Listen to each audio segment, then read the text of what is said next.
শ্রীভূমি জেলার রামকৃষ্ণনগরের কাশীনাথপুরে প্রায় 2 বছর ধরে একটি পাকা সেতুর নির্মাণ কাজ বন্ধ থাকায় চরম দুর্ভোগে পড়েছেন স্থানীয় বাসিন্দারা। 2024 সালের ডিসেম্বর মাসে ভিত্তিপ্রস্তর স্থাপনের পর নির্বাচনের আগে কিছুদিন কাজ হলেও পরে তা বন্ধ হয়ে যায়। প্রায় 2.01 কোটি টাকার এই সেতু নির্মিত হলে প্রায় 10,000 মানুষ উপকৃত হতেন। বর্তমানে পড়ুয়া ও নিত্যযাত্রীদের ভোগান্তি বাড়ছে। এলাকাবাসীর দাবি দ্রুত কাজ শেষ করে সেতু চালু করা হোক এবং এই বিষয়ে স্থানীয় বিধায়ক, সিও ও জেলা প্রশাসকের হস্তক্ষেপ নিশ্চিত করা হোক।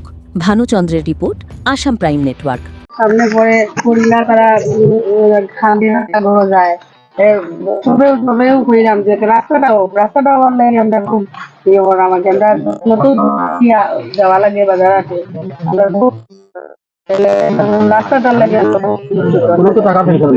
টাকা স্যাংশন হয়েছে ঠিক এটা তো আমরা জানি না, জানলেও এটা জানি না। আমরা বলবো যে আমরা রাস্তা না রাস্তা স্যাংশন লাগিতে হতাম, রাস্তা নাই, আমরা স্যাংশন হওয়ার তো দরকারও নাই। এখানে আমার গ্রামের সব ভাই বোনেরা এবং আমার দাদারা দিদিরা সব আজকে জমায়েত হয়েছে। অভিযোগ এটাই আমাদের যে আজকে বিগত 2024 ডিসেম্বরে এই ব্রিজটা শিলান্যাস হয়েছিল। শিলান্যাস হওয়ার পূর্বে আমরা জেনেছি যে এটা স্যাংশন হয়েছে।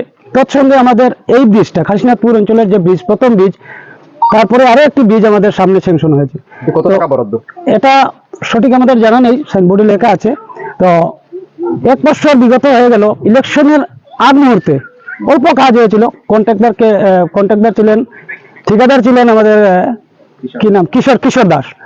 ওনার সঙ্গে আমরা যোগাযোগ করেছি, বারবার যোগাযোগ করা সত্ত্বেও উনি ফোনে কোনো রেসপন্স করেন নাই।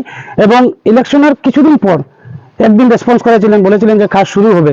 তারপরে 3জন না 4জন লোক এসে, লেবার এসে বলেছিল যে কাজ আর বন্ধ হবে না, কন্টিনিউ চলতে থাকবে। কিন্তু দেখা যায় এখানে 1টি বা 2টি রিং তৈরি করে ওটা বোরিং করা হয়নি, এমনি ওভাবে ফেলে রেখেছে। এবং ওদেরকে বললাম যে কি হলো, এত কম লোক এসে তোমরা কিভাবে কাজ করবে? তো ওরা বললো যে ওদের ঠিকাদারের কাছে আর লোক নেই, বা ও পারছে না, ওর মেশিন নষ্ট, কি প্রবলেম দেখাচ্ছে। তৎসঙ্গে আমাদের যে সেকেন্ড ব্রিজটা কাশীনাথপুরের, যেমন আমাদের এটা কটামনি রোড, সেকেন্ড ব্রিজের যে ঠিকাদার আছেন উনি আমাদেরকে প্রেসার দিচ্ছেন যে কিশোর দাসকে আপনারা বলেন যে আমাদেরকে সাবওয়ে বানিয়ে আমাদের সেকেন্ড ব্রিজের জন্য সামগ্রীগুলো নিতে সাহায্য যাতে হয়। কিন্তু রেসপন্স কোনো কিছু কিশোর দাস করছে না। আমি এরপর একটাই জিনিস অনুরোধ রাখবো, আমাদের বিধায়ক মহাশয় আজকে আমাদের অনেক কাজ দিয়েছেন, কিন্তু কাজ সঠিক মানুষের হাতে না পড়ার জন্য আমরা এই ভুক্তভোগী হয়েছি এই জনগণ। আমরা হচ্ছি চেরাগি জিপির কাশীনাথপুর গ্রামের বাসিন্দা। এই এরিয়াতে অন্ততপক্ষে 5-7 মানুষ এই রাস্তা দিয়ে যাতায়াত করে, এবং এখানে একটি খাসিয়াপুঞ্জি আছে তথা বিভিন্ন সমাজের মানুষ আছে। একমাত্র যাতায়াতের রাস্তা হচ্ছে এটা। বিগত 2 বছর আগে আমাদের আসাম সরকারের ফান্ড থেকে একটি ব্রিজের শিলান্যাস হয়, ফলক এখানে আছে আপনারা দেখতে পাচ্ছেন।